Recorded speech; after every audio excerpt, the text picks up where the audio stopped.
അങ്ങാണെങ്കിൽ ഈ മഹാരാജ്യത്തെ മഹാരാജാവാണ്, അപ്പൊ അങ്ങ് വിചാരിച്ചാൽ നടക്കാത്തതായിട്ട് ഒന്നുമില്ല എന്നൊക്കെ പറഞ്ഞ് രാജാവിനെ സൂപ്പിക്കണം. അപ്പൊ രാജാവ് അത് ചെയ്യാമെന്ന് നിൽക്കും.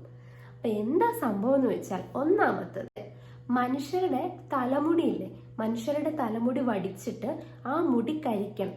ആ കരി ഒരു 10,000 കഴുത വണ്ടി നിറച്ച് വേണം. ഇതാണ് ഒന്നാമത്തെ മരുന്ന്. അതായത് മനുഷ്യരുടെ തലമുടി വടിച്ചിട്ട് അത് കരിച്ചിട്ട് ആ കിട്ടുന്ന കരി 10,000 കഴുത വണ്ടി നിറച്ചും വേണം. ഇനി രണ്ടാമത്തെ മരുന്ന് എന്താന്ന് വെച്ചാൽ, ഈ തലമുടി വടിച്ച മനുഷ്യരുണ്ടല്ലോ, ഇവര് കരയുന്ന കണ്ണുനീര് 10,000 കുടം നിറച്ച് വേണം.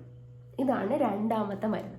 ഈ 2 മരുന്നും രാജാവ് എനിക്ക് സംഘടിപ്പിച്ച് തന്നാൽ എനിക്ക് ഈ മനുഷ്യന് ജീവൻ കൊടുക്കാൻ പറ്റുമെന്ന് പറഞ്ഞു. അപ്പൊ ഇത് കേട്ടപ്പോൾ ഈ കൊല്ലന് ഭയങ്കര സന്തോഷം. കൊള്ളാലോ, നൈസ് ഐഡിയ, ഇതെന്തായാലും വർക്ക് ആവുമെന്ന് അയാൾക്ക് തോന്നി. ഇയാള് രാജാവിന്റെ അടുക്കൽ ചെന്നിട്ട് കാര്യം പറഞ്ഞു. ഈ മണ്ടൻ